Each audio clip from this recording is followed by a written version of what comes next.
मछली जल की रानी है, जीवन उसका पानी है। गाइस, ये लाइनें आप लोगों ने बचपन में जरूर सुनी होंगी और उसको सुन के ये अंदाजा लगा लिया होगा कि मछली बिना पानी के नहीं रह सकती। लेकिन एक मछली ऐसी है जो कि इन लाइनों को गलत साबित करती है। जी हाँ गाइस, आप ठीक सुन रहे हैं। एक मछली ऐसी है जो कि बिना पानी के ना सिर्फ जिंदा रह सकती है, वो जमीन पे चल भी सकती है और पहाड़ों पे चढ़ भी सकती है।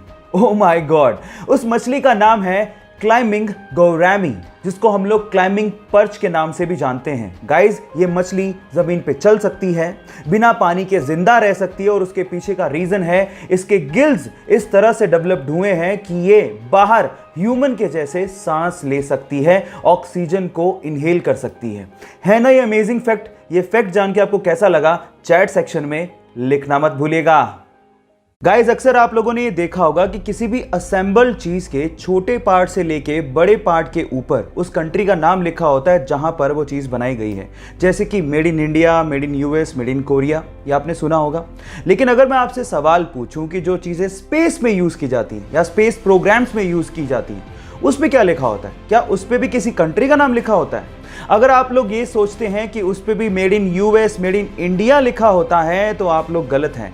एक्चुअली जो चीजें स्पेस प्रोग्राम में यूज की जाती हैं उनके ऊपर लिखा होता है made on earth by human. Yes guys, made on earth by human. और ये चीज नासा और बड़ी बड़ी स्पेस एजेंसीज 2005 से इस्तेमाल भी कर रही हैं। ये इंटरेस्टिंग फैक्ट जान के आपको कैसा लगा, चैट सेक्शन में लिखना मत भूलिएगा। गाइस, एक तरफ है सुपर ग्लू जो किसी को भी आपस में चिपकाने की पावर रखता है, और एक तरफ है टेफ्लॉन जो किसी से भी नहीं चिपकता, बहुत ज्यादा नॉन स्टिकी होता है। पर तब क्या हो जब इन दोनों की टक्कर आपस में ही करवा दी जाए? क्या आपको लगता है कि टेफ्लॉन कभी भी सुपर ग्लू से चिपकेगा? तो इसका जवाब है नहीं। अगर आप सीधे टेफ्लॉन की दो लेयर्स को सुपर ग्लू से चिपकाने की कोशिश करोगे तो बिल्कुल नहीं चिपकेगा। उसके पीछे का रीजन ये है कि वहां पर कार्बन और फ्लोरीन के बीच में बॉन्ड स्ट्रेंथ इतनी ज्यादा है कि वो कभी ब्रेक नहीं होती। लेकिन सीधे नहीं, इनडायरेक्ट वे से आप इसे चिपका सकते हैं। इसका भी एक हैक है। इसके लिए आपको क्या करना है, दो टेफ्लॉन की लेयर्स के बीच में एक प्राइमर लगाना है और उसके बाद अगर आप सुपर ग्लू अप्लाई करते हैं तो ये आपस में उस मजबूती से चिपक जाएंगे जो आपने कभी सोचा भी नहीं होगा। ये इंटरेस्टिंग फैक्ट जान के आपको कैसा लगा, चैट सेक्शन में लिखना मत भूलिएगा।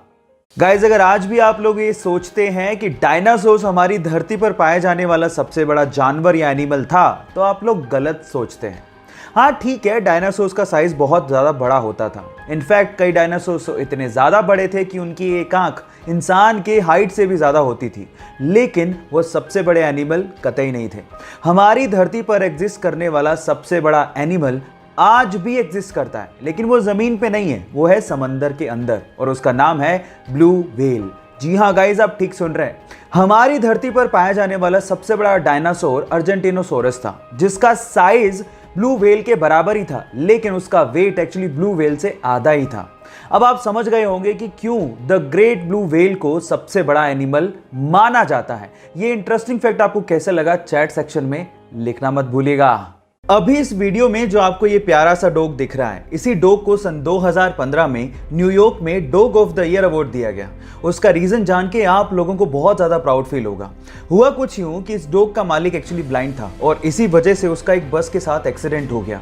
तब ये डॉग अपने मालिक के साथ वहीं पे मौजूद था और अपने पांव टूटे होने के बावजूद भी इस डॉग ने उस बस को वहां से हिलने तक नहीं दिया। जी हाँ गाइज, जहां पर भी बस मूव करती ये सामने आके खड़ा हो जाता और तब तक इसने बस को रोके रखा जब तक कि उसके मालिक को मेडिकल असिस्टेंस मिल नहीं गया।